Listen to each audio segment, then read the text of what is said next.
of that puzzle.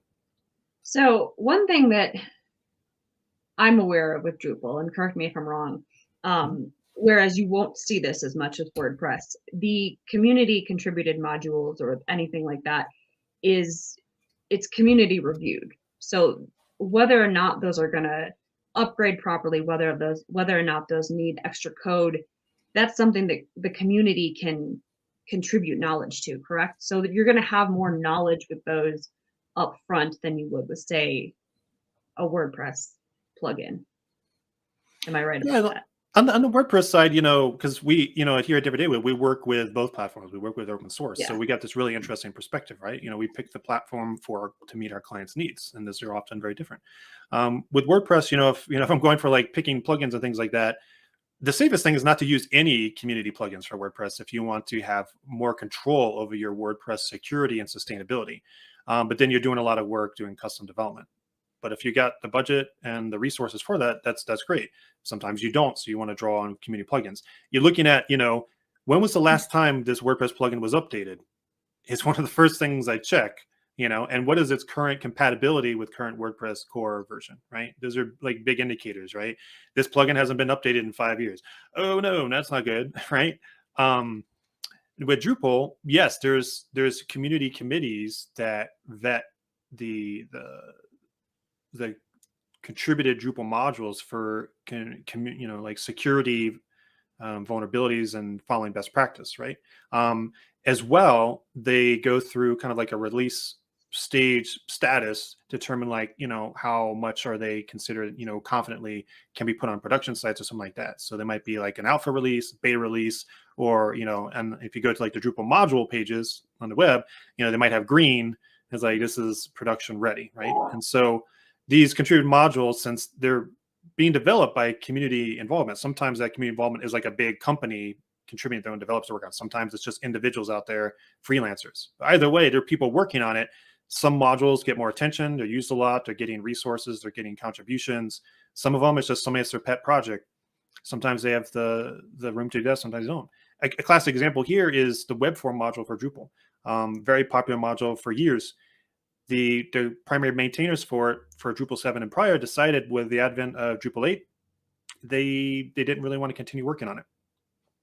It did not continue in its format into Drupal 8 in the same way. It was taken over by new maintainers, and they completely re-architected the module in a totally different path, right? And that's how it is sometimes. But if you're trying to retrofit how your Drupal 7 website utilized web form into Drupal 8, you got to go through an upgrade path to migrate that stuff. And that's a key thing you have from like Drupal 7 to Drupal 8 or 9 versus Drupal 8 to Drupal 9 is this idea of you needing to migrate your content, because with structural and database changes, sometimes the data model, the content model of your website, of your Drupal website, is going to be different. So rather than your content being static and the code around it changing, with a big upgrade like 7 to 9, you're essentially, one of the processes we use is we create the new home for it and the structure that it's going to be, the content model, the structural and the code-based stuff that's organizing how it's managed, and then take the content and move it into its new home, into all the places it needs to fit into, all its little cubbies, its little closets where the content resides, right? And that's why it's very often a migration into an upgrade.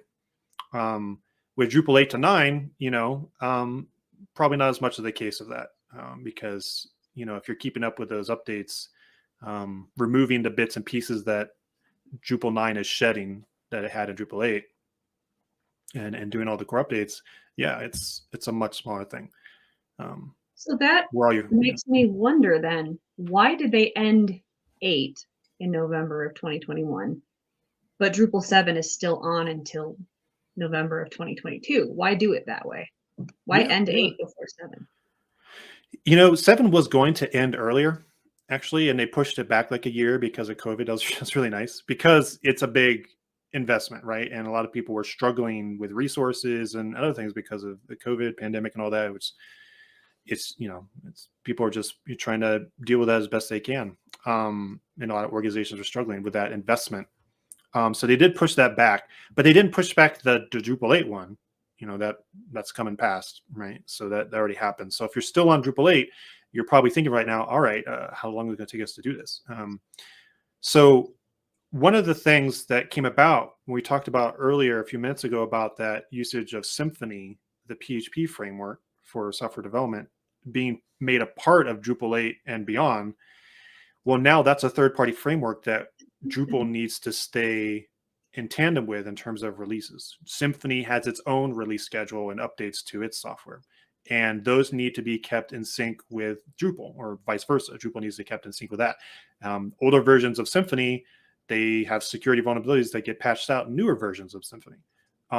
And since Drupal 8 and 9 are kind of tailored for different versions of Symfony, because they're using new and different features of it, they need to be kept in sync with that. So Drupal core, like Drupal 9, requires Symfony 4.4, right? And Drupal 8 used an older version of that. Basically, the long story short is they need to end of life Drupal 8 coinciding with that release schedule of Symfony, because otherwise it'll be using insecure versions of Symfony as part of its core software, which is not advisable. So that's why it just needed to happen and couldn't be pushed back, is so that Drupal could stay in kind of lockstep with that release cycle with Symfony. And there's other things like Drupal 9 requires like, PHP version 7.3, and there's other minimum requirements for like databases like MySQL and all that stuff. Even some of the other tools that aren't necessarily, well, they're more required than they used to be, like Drush is like a Drupal tool for command line tools. All these have like newer, more up-to-date versions that are required for Drupal 9. So like Drupal 8 uses older version. You got to keep up with it. If you haven't, it creates more work. Hi, this is Sarah from Denver Data Web. Thanks for watching. Please like our video and subscribe for future digital strategy chats. You can also visit our website at denverdata.com or find us on social media at Denver Data Web.